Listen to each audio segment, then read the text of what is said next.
નમો હરિયંદાણમ નમો સિદ્ધાણમ નમો આયર્યાણમ નમો ઉવજ્જાયણમ નમો લોહી સવ્યસાહુણમ ઈસુ પંચનમુકારો સર્વપાવપણાસનો મંગલાણં ચ સભ્યસિમ પરમં ભવૈ મંગલમ કંઠેતનેન્દે ચ સૂચિतं કર્મ કુર્વતી પ્રભુસ્તુલ્ય મનોવૃત્તિ પાર્શ્વનાથ શ્રેષ્ઠમ કુંદિમ દુગુખીરતુષારવન્ના સરોજહથા કમલે નિસન્ના વાઈ સિરિપુત્થય વગહથા સુહાય સામસાયા અંગૂઠે અમૃતવસે લબ્ધિતણા ભંડાર શ્રી ગુરુ ગૌતમ સમની વાંછિત ફલદાતાર વાંછિત ફલદાતાર વાંછિત ફલદાતાર. મોપાધ્યાય યશો વિજયજી રચિત સમાધિ શતક ગ્રંથ અને તેના ઉપર ભક્તિ યોગાચાર્ય યશો વિજય મહારાજ સાહેબ વિવેચન ને આજનો આપણો આ સ્વાધ્યાયનો 24મો દિવસ છે. ગાથા આપણે કાલે 28મી કરતા હતા, એની વિવેચનની 2 થી 3 લાઈન ખાલી બાકી છે. પછી આપણે આજે 29મી ગાથા તરફ જઈએ છીએ. કાલે આપણે છેલ્લે શું જોયું? એક ગુરુ એના ભક્તના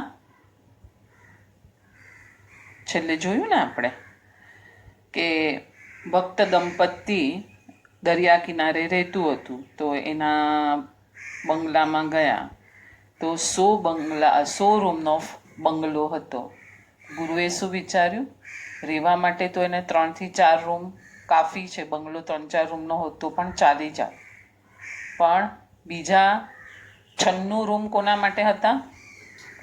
અહમને પોષવા માટે. અને એ અહમને પોષીને 96 રૂમ જેટલા કર્મ બંધાશે. 96 ગણા કેટલા ગણા એ તો કઈ હિસાબ એનો નથી હિસાબ. આપણે ધારો કે એમ કહીએ કે મોહનીય કર્મ 70 કોડા-કોડી બંધાય છે એક સમયે, તેવું 96 વખત બંધાશે. એટલું સામાન્ય બુદ્ધિનું કેલ્ક્યુલેશન તો આપણે મૂકી શકીએ ને, કે જે મોહનીય કર્મ બંધાય છે એ 96 ગણું તો બંધાશે. એટલું તો સામાન્ય કેલ્ક્યુલેશન આપણે મૂકી શકશો. આ તો હવે ભાઈ આ દંપતીને અહીંયા દાખલાની વાત લીધી એટલે આપણું જોવાનું, આપણે બીજાનું જોવાનું જ નથી. સમાધિ શતક ગ્રંથ આપણને આપણી યાત્રા કરાવડાવે છે. આપણે ગુરુની આંગળી પકડીને ચાલી રહ્યા છીએ, અને હવે વચ્ચે કેટલા પથ્થરોના નડતર આવે છે. એ પથ્થરોના નડતર ગુરુ અહીંયા બતાડે છે. તો હવે આપણે એને ઠેબો ખાઈને પડી જઈએ છીએ કે એ પથ્થરને પાર ઉતારીએ છીએ, પથ્થરને ઉખેડીને ફેંકી દઈએ છીએ, પથ્થર પર નજર નથી અને ગુરુ જેમ દોડાવે છે એમ દોડીએ છીએ. એ દરેક સાધકે પોતાની જાતે નક્કી કરવાનું છે. આગળ લઈએ, બસ પૂર્ણાહુતિ છે આ વિવેચનની, એટલે 28મી ગાથાની. જળ ઉપર વિશ્વાસ તે ભય અને જ્ઞાન આદિ જે સ્વગુણોથી પોતે અત્યાર સુધી ભયભીત રહ્યો હતો. જ્ઞાન આદિ ગુણોથી ભયભીત હતો જીવ. અહીંયા સરસ અંગુલી નિર્દેશ કર્યો છે. જળ ઉપર વિશ્વાસ તે ભય અને જ્ઞાન આદિ જે સ્વગુણોથી પોતે અત્યાર સુધી ભયભીત રહ્યો હતો. અત્યાર સુધી આપણે જ્ઞાન આદિ ગુણથી ભયભીત હતા. હા, કેવી રીતના ભયભીત હતા? આપણને ખબર જ ન હતી, આપણને જોઈતું જ ન હતું. આપણે ક્યાં છીએ? રત્ન નીચે, મારા ઘરની નીચે દટાયેલું છે, મારા બંગલાની નીચે, અને મને ખબર જ નથી. એના જેવી જે હાલત છે એ અહીંયા કહી રહ્યા છે. ભયભીત રહ્યો હતો, તે ગુણો તેનો અભય માટેનું સ્થાન છે એ પામી જાય છે.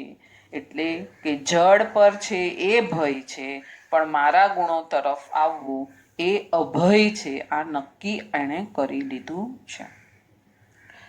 અહીંયા બીજી વાત આપણે શું લઈશું?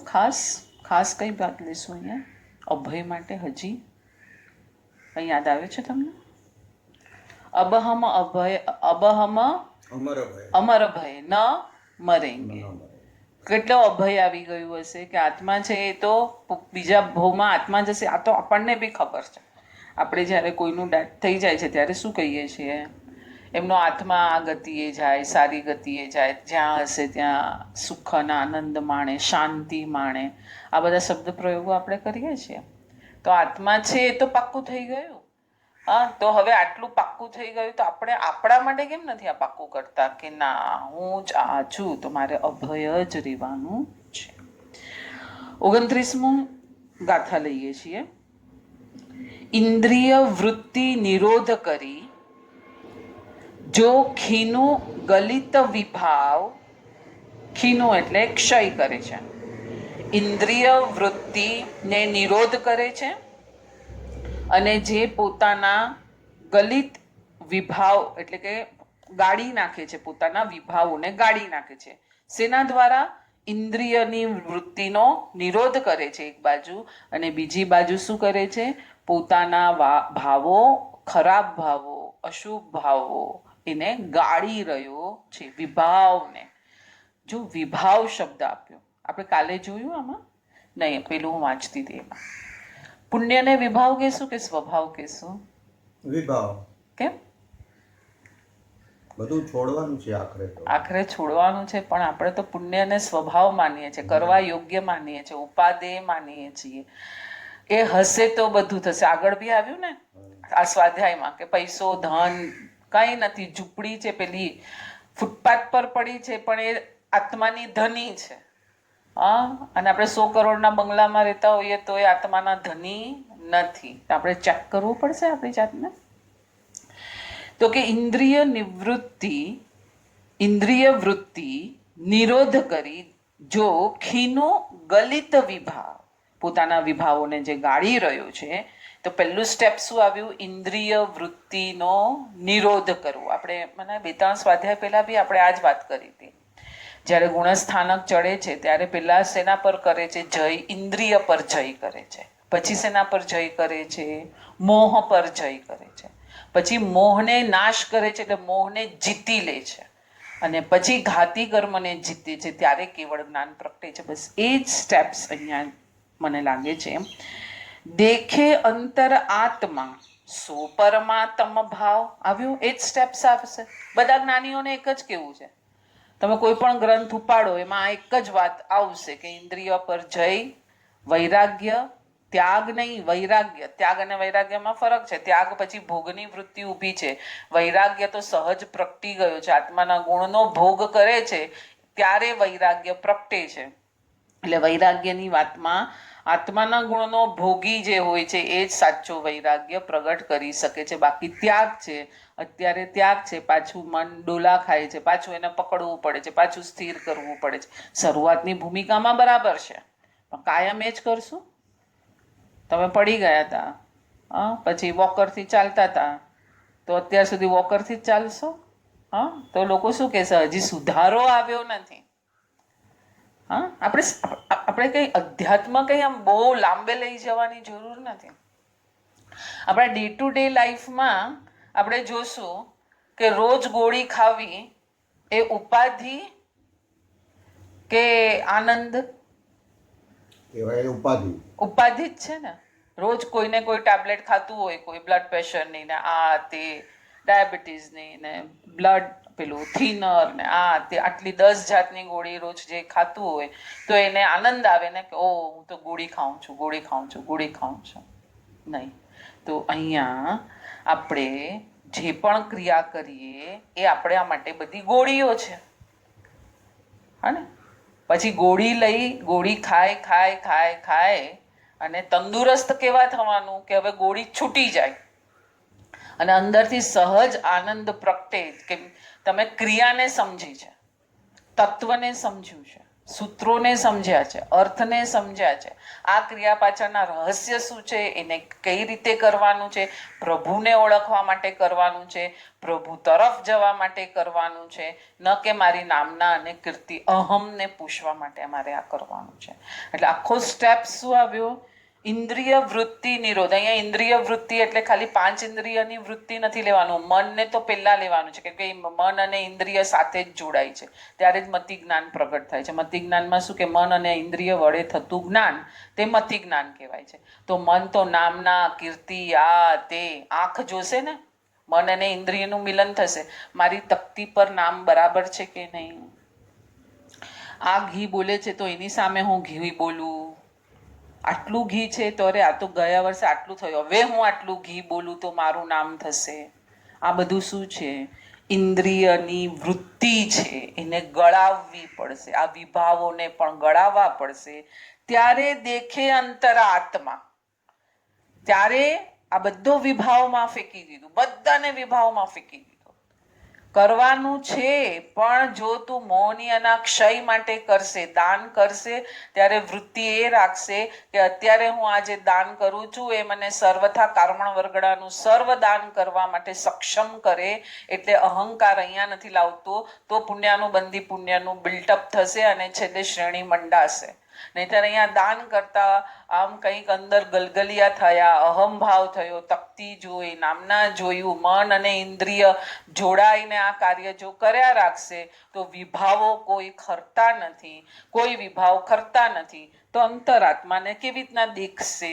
જે અહીંયા ડિમાન્ડ કીધી છે, દેખે અંતર આત્મા સો પરમાત્મ ભાવ. ઇન્દ્રિય વૃત્તિઓનો નિરોધ કરીને જે સાધક ગલિત વિભાવ બને છે તે પોતાની ભીતર આત્મદશાને જુએ છે. આ પરમાત્મ ભાવ છે, એના તરફ જવાની નિશાની છે. સાધક માટે અગણિત વિશેષણો અપાયેલા છે ગ્રંથોમાં, પણ એમાંથી એકાદ સશક્ત વિશેષણ શોધવું હોય તો ગલિત વિભાવ જેવા વિભાવો, બહિર્ભાવો જરી ગયા છે, ખરી ગયા છે, તે સાધક છે. આ પહેલી વાર મેં બી આ શબ્દ આમાં જ સાંભળ્યો, વાંચ્યો. અમારે હું પેલું હમણાં ભણી રહી છું ને, જે પેલો બીજો ગ્રંથ, તો હમણાં બોલતી હતી હા, એમાં સપક શ્રેણીનું સ્વરૂપની 600 ગાથા છે. એમાં ગુણ શ્રેણી છે. તો ગુણ શ્રેણી છે ને, ગલિત અવશેષ અને અવસ્થિત એમ કરીને 2 શબ્દ આપ્યા છે. ગળી રહી છે, હર સમયે ગળી રહી છે, હર સમયે ગળી રહી છે. ત્યારે શું થશે? ક્ષય થશે. જો ગળે નહીં ને અટકી જાય છે ને જ્યારે, ત્યારે ઉપશમ કરવી પડે છે. બરાબર છે? એ જ શબ્દ મને એકદમ ગલિત શબ્દ મેં વાંચ્યો ને ત્યારે જ મને એ જ આખો ભાવ આવ્યો કે અહીંયા જો ગલિત વિભાવ એણે કર્યો છે, વિભાવોને ગળાવ્યા છે, વિભાવો ગળી રહ્યા છે, તો જ સપક શ્રેણીમાં મોહનીય કર્મ ગળશે, નહીં તો ગણશે ને. એકદમ મસ્ત અહીંયા બેસ્યું છે, મજા આવી ગઈ મને તો, આજે અંદરની મજા આવી ગઈ છે. હા, એટલે શું થયું? ગલિત વિભાવ એટલે વિભાવો જ્યારે ગળે છે, વિભાવો ખરે છે, ત્યારે એ સાધક બને છે. અને જ્યારે સંપૂર્ણ બધું ગળી જાય છે ત્યારે એ શું બની જશે? શું બની જશે? પરમાત્મા. ઇન્દ્રિયને ગળાવે છે તો સાધક બને છે, અને સંપૂર્ણ બધું ગળી જાય છે તો શું બની જાય છે? પરમાત્મા. આખી સ્ટેપથી અહીંયા આખી તમને સાધના આપી દીધી. આ ઝરવાના આયામને એટલે ખરવાના આયામને ભગવદ્ ગીતાએ આમ કહ્યું છે, પરમ રસ જોવાય, મણાય અને અપરમ રસ છૂટી જાય. આછી સી ઝલક મળે પરમ રસની ને બધું છૂટી જાય. ભીતરમાં રહેવાનો, ઠરવાનો દિવ્ય આનંદ મળ્યો. બહિર્ભાવ હવે રહે જ ક્યાં? અંદર બધું ગળી રહ્યું છે, નીકળી રહ્યું છે, ડિલીટ થઈ રહ્યું છે, અંદરથી ગુણો મણાઈ રહ્યા છે. પછી હવે બહાર જવાનું કોઈને મન થશે? શું કામ થશે? વિભાવો રહી કેમ શક્યા? કારણ એક જ હતું કે ભીતરનો આનંદ મળ્યો નથી. એ ન મળે ત્યાં સુધી બહિર્ભાવના સાધનો બદલાયા કરશે. આખરે ઓપ્શન તો મળવો જોઈએ ને. એ વિકલ્પ એટલે ભીતરી રસનો આસ્વાદ. એ વિકલ્પ એટલે બરાબર છે, ઓપ્શન. કંઈક કંઈક વિકલ્પોને બી અલગ અલગ આયામ મળવા જોઈએ ને. બરાબર છે? માણસ, સામાન્ય મનુષ્યની જીવન યાત્રા આપણે જોઈએ ત્યારે સમજાય કે કેવો ગોટાળો સર્જાય છે. એ માણસ રોટલીથી થાકે ત્યારે ભાખરી પર જાય, ભાખરીથી થાકે ત્યારે પરોઠા પર જાય. આમાં શું તત્વ પકડશો? ઘઉં એક જ વસ્તુ છે, ઘઉંની જ બધી વેરિએશન્સ પડે છે. હા, ચોખા અને દાળનું મિશ્રણ કરીને રાખ્યું છે, તો પેલું પલાળ્યું છે, તો એમાંથી ઢોસા પણ બનશે, ઇડલી પણ બનશે, ઉત્તપ્પા પણ બનશે. લોટ અને એનું મિશ્રણ એક જ છે, પણ આપણને કેમ વેરિએશન્સ જોઈએ છે, નહીં ને 2 ઢોસા અને 2 ઇડલી ખાશું. અરે એ જ લોટમાંથી બધું બન્યું છે, કેમ કે આપણને વિકલ્પમાં આનંદ આવ્યો છે. સ્વાદની પેલું જરા કડક શેકાઈ જશે એટલે એના સ્વાદની તરતમતા અલગ છે, ઇડલી પોચી પોચી છે તો એના સ્વાદની તરતમતા અલગ છે. તો બધા વિકલ્પને માણવાના, એટલે મણાય છે તો અંદરનો જ આસ્વાદ, પણ આપણે માણીએ છીએ શેમાં? વિકલ્પમાં. એટલે આપણે હમણાં જ વાત કરી કે આખો સંસાર જ અધ્યાત્મ છે, એક જ લોટ છે. હા, ઇડલીનો પણ એ જ છે ને, ઢોસાનો પણ એ જ છે ને, ઉત્તપ્પાનો પણ એ જ છે, બધાના લોટ એક જ છે. હવે એને જેમ શેકવાની પ્રક્રિયા બદલાય છે તો સ્વાદમાં પરિણમનમાં બદલાવ આવે છે, બરાબર છે? તો એમ આત્મા બધાનો એક જ છે. હવે એના પર જે પ્રક્રિયા કરશે એનો સ્વાદ અલગ આવશે, જે કાંઈ પ્રક્રિયા કરતો નથી એનો સ્વાદ અલગ આવશે. કેટલું આમ સરસ છે! અધ્યાત્મ ક્યાંય બહાર જોવા જવાની જરૂર નથી શોધવા, તમને અહીંયા જ દેખાય છે. અને મને પાછું એક જ લોટમાંથી બધું જે બને છે ને એમાં ઇન્ટરેસ્ટ છે. મારી દ્રષ્ટિ, મારી અક્કલ ત્યાં નથી જતી કે આ લોટ જો અલગ અલગ રૂપે પરિણમી શકે છે તો મારો આત્મા પણ અલગ અલગ રૂપે પરિણમી શકે. Why not? એમાં શું કામ તકલીફ પડે? કોઈ તકલીફ નથી. ડોળીવાળો મજૂર આમ જ તો કરે છે, જ્યારે તેનો જમણો ખભો થાકી જાય ત્યારે ડાબા ખભા પર, અને ડાબો થાકી જાય તો જમણા ખભા પર, બરાબર? બંગલાથી થાકેલો માણસ જંગલમાં અને હિલ સ્ટેશન પર જશે, અને આરામ કરીને થાકેલો માણસ હિમાલય ચડવા જશે. પ્રશમરતિ પ્રકરણમાં એક સરસ કેફિયત સાધકની આવે છે. સાધકને પોતાની જન્મોની આ અદલા બદલીની રમત પર આશ્ચર્ય થાય છે, એમાં કંઈ રસ છે જ નહીં એવા આ બહિર્ભાવના ખેલમાં પોતે કેટલા લાંબા સમય સુધી રમે. લાગે છે આમ આંખ બંધ કરીને વિચારો, કેટલા ભવો કર્યા હશે આપણે. આમ વિચારો તો કરી, થાકી જવાશે. કેટલા ભવો કર્યા, કેટલા જન્મ મરણ કર્યા, કેટલા પૂતગલના ખેલ જોયા, કેટલા પૂતગલના ખેલોમાં રમ્યા, એને મારા માનીને અહમ કરીને કેટલા ભવોની પરંપરા વધારી, શુભ અશુભ એમાં ઝૂલ્યા. પણ આવું જાણવા આ ભવમાં મળ્યું તો હવે કંઈક તો એનું કામ કરશું કે નહીં કરશું આપણે? કે કંઈ નહીં કરશું, આમ જ કિનારેથી તરીને પાછા જતા રહીશું. ભીના બે, આપણે હમણાં 2 દિવસ પહેલા જોયું ને, ગંગા કિનારે ગયો પણ કપડાં તો કોરા ને કોરા.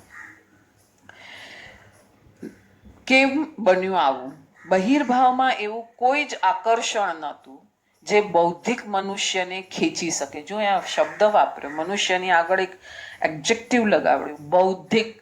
એટલે ધર્મ પણ સંઘની પંચેન્દ્રિયપણામાં થાય છે. સંઘની પંચેન્દ્રિયપણું છે એમાં જ મોક્ષ છે, અને એમાં પણ પાછો મનુષ્ય. સંઘની પંચેન્દ્રિય તો તિર્યંચ પણ છે, દેવ પણ છે, અને નારક પણ છે.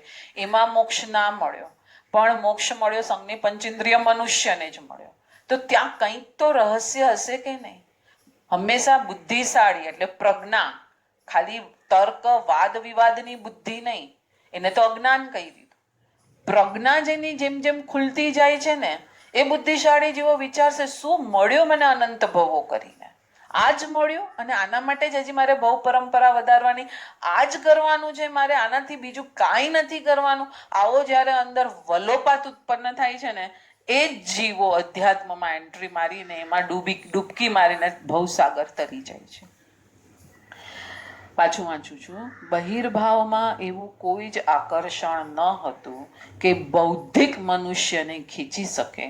માત્ર વિકલ્પ ન હોવાના કારણે પોતે એમાં રહ્યો હતો. હવે પેલા ખબર જ નથી, દેવગુરુ મળ્યા જ નહોતા, એટલે એને એમ થતું તો આ જ કરવાનું છે મારે. હવે વિકલ્પ મળ્યો અને સ્વના આનંદનો હવે આનંદ જ આનંદ છે, બીજું કાંઈ છે નહીં. સુપર. આગળ જઈએ. અહીંયા તૈત્તિરીય ઉપનિષદમાં એમ કહેલું છે કે પરમ રસ અને અપરમ રસ જેવું તો કંઈ છે જ નહીં. રસ તો એક જ રસ છે અને તે છે નિર્મળ આત્મા અને પરમાત્માનો નિર્મળ શુદ્ધ રસ.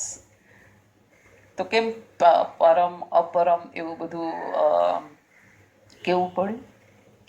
લોકોને ખબર પડે. કેમ કે આપણે હમણાં જોયું બુદ્ધિશાળી માણસ, કઈ બુદ્ધિ? સંસારની બુદ્ધિ નહીં, પ્રજ્ઞાવાળી. તો એ જે બુદ્ધિ છે ત્યાં પરમ અપરમ એને સમજાશે કે આ પૂતગલનો રસ છે, આનો રસ છે, આ ઊંધો રસ છે, તું ઊંધો ચાલી રહ્યો છે. આ જ્યારે એ બધું કરે છે ત્યારે શું થશે? અપરમ રસ અને પરમ રસ એ છૂટું પડશે તો અપરમ રસ પૂતગલનો છે એ છોડશે, પરમ રસ પોતાનો છે એના તરફ એન્ટ્રી મારશે. માટે આવી રીતના બે ભેદ કરાવે છે, બાકી આવા કોઈ બે ભેદ નથી. એક સરસ કથા આવે છે, રસ એટલે રસૌ વૈસ છે ને, ગુરુજીની એક બુકનું નામ બી આ જ છે. તે એટલે હું, સોહમ પરમાત્મા જેવું નિર્મળ સ્વરૂપ એ જ મારું સ્વરૂપ છે. શ્વેતકેતુ ગુરુકુળમાં વર્ષો સુધી ભણીને ઘરે આવ્યો. પિતા ઉદ્દાલકના ચરણમાં પડ્યો. પિતાએ એને પૂછ્યું, જે એક જણાઈ જાય તો બધું જ જાણેલું સાર્થક છે. શું કે છે આ સેન્ટન્સ? જે એકને જાણે તે સર્વને જાણે, અને જે સર્વને જાણે તે એકને જાણવા માટે સર્વને જાણે. આ સેન્ટેન્સ આવે છે ને આપણામાં બી ઘણા બધા ઉપરના ગ્રંથોમાં સરસ આવે છે. બધા અલગ અલગ અલગ અલગ અલગ અલગ પ્રકારના ગ્રંથો ભણવાના શેના માટે છે? અહીંયા પેલી કબાટમાં જેમ થપ્પીઓ વધે બુક્સની, અહીંયા બુદ્ધિમાં બુક્સની થપ્પી વધારવા માટે ભણવાના છે ના, શેના માટે ભણવાના છે?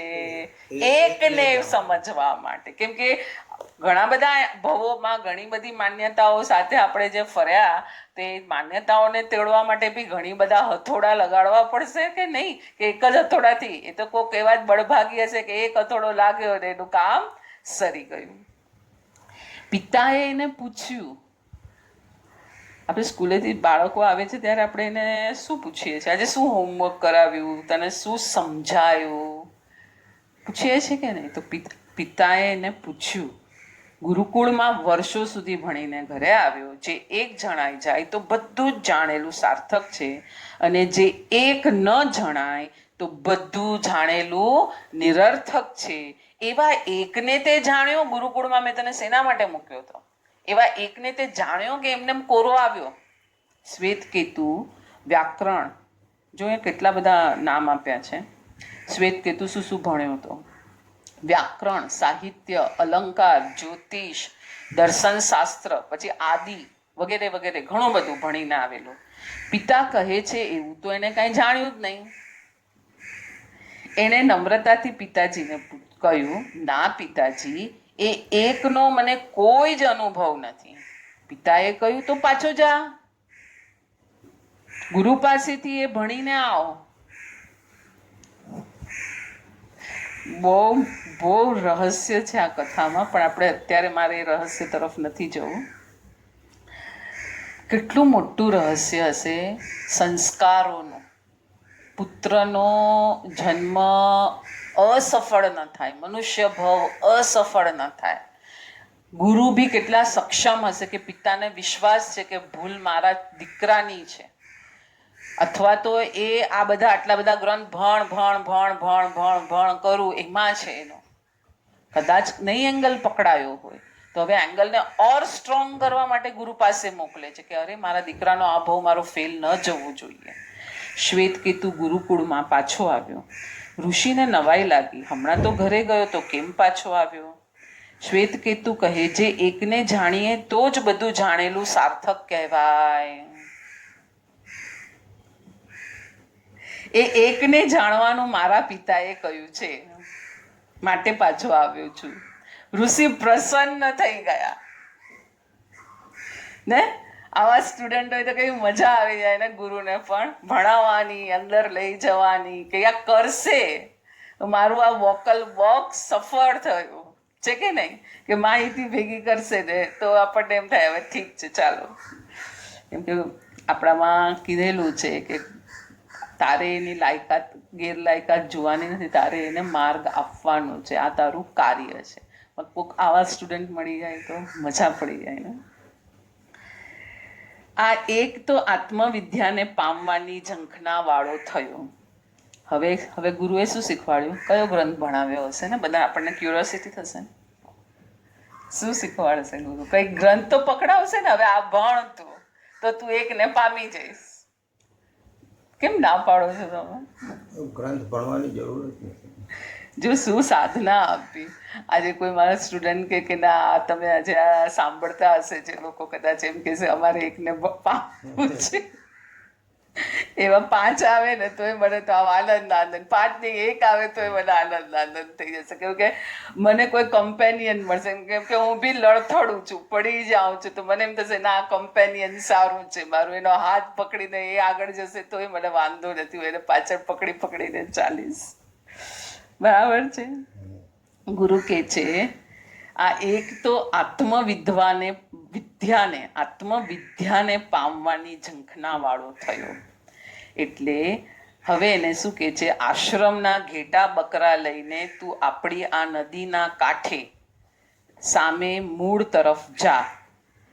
એનું મૂળ એક પર્વત છે, તું ત્યાં જા, ત્યાં ઘેટા બકરાને ચરાવજે, ફળ ને ત્યાં બધું છે એ ખાજે, ત્યાં બધા ઝાડો હશે તો ફળ ફળાદી ખાજે, નદીનો કાંઠો છે એટલે પાણી ત્યાં મળી જશે, અને તું ત્યાં રહેજે.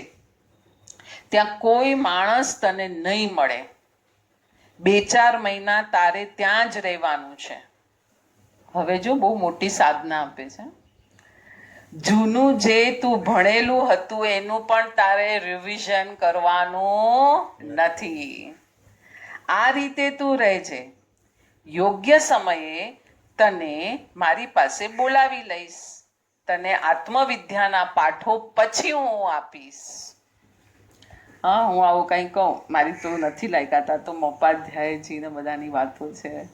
શું કે સ્ટુડન્ટ ભાગી જાય કે ગાંડા થઈ ગયા ભાવના થઈ. હા, કે 6 મહિના પછી ગુરુ શ્વેત કેતુને બોલાવે છે. એ આવે છે ત્યારે પરમાત્મા દશાનું વર્ણન એની આગળ કરે છે. કેમ કે પેલું બધું ડિલીટ નહીં થાય ને. પેલું આપણે આગળ એક જોઈ ને કથા કે ચા છલકાય છે, કપ ખાલી હશે તો ગુરુ કઈ નાખશે. એ આવે છે ત્યારે પરમાત્મા દશાનું વર્ણન એની આગળ કરે છે. પરમ તત્વ આનંદ જ્ઞાન વગેરેથી કેવી રીતે પરિપૂર્ણ છે. પરમ તત્વની વાતો કર્યા પછી ઋષિ શ્વેતકેતુને કહે છે કે હે શ્વેતકેતુ, તે પરમ તત્વ તે જ તું છે. અને શ્વેતકેતુ આત્મવિદ્યાને પામી ગયો. કેવા ધન્ય ગુરુ હશે ને કેવા ધન્ય શિષ્યો હશે કે આવા અંદરથી આમ ભાવ થયા એ લોકોને, અને મળી પણ ગયું એ લોકોને.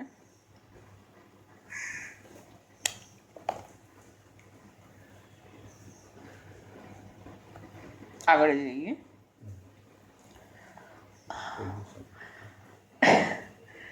આટલું લઈને બસ મૂકી દઉં છું. આ પુસ્તક ઉપર ઇન્દ્રિયોની અને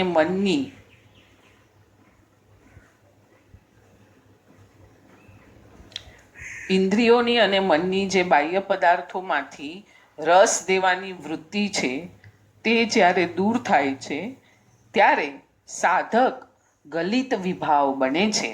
હવે બહિર્ભાવમાં જવાનું થતું નથી અને જૂના બહિર્ભાવના જે વળગણો લાગ્યા છે તે છૂટી જાય છે. આ બહિર્ભાવ છૂટ્યો અને અંતર્ભાવ મળ્યો. દેખે અંતર આત્મા. હવે અંદર દેખાશે માત્ર સ્વભાવનું ખડખડ વહી રહેલું ઝરણું. એટલે જે રીતે શ્વેતકેતુએ પોતાના પરમ તત્વને પામી લીધું ગુરુની આજ્ઞા પ્રમાણે ચાલીને, એ રીતે આપણા જીવનમાં પણ આપણે સદગુરુઓની આજ્ઞા પ્રમાણે ચાલી અને આપણા વિભાવોને ગળાવ્યા રાખીએ, હર ક્ષણે આપણા વિભાવો ગળ્યા રાખે, બસ એ જ આપણે પ્રભુ પાસે પ્રાર્થના કરીએ. હિન્દીમાં આટલું જ કે હमें हमारे जो सर्व गलित अशुभ विभाव, शुभ विभाव भी नहीं, अभी खाली फक्त प्रभु तू ही चाहिए, हमें और कुछ नहीं चाहिए. ये एक प्रार्थना भी हमें बहुत सफल कर देगी. इसी भाव से જીનાજ્ઞા વિરુદ્ધ કાંઈ પણ કહેવાયું હોય, મિચ્છામિ દુક્કડમ, સર્વ જીવો સાતામાં હસો, બધાની સાધના આરાધના સરસ ચાલે.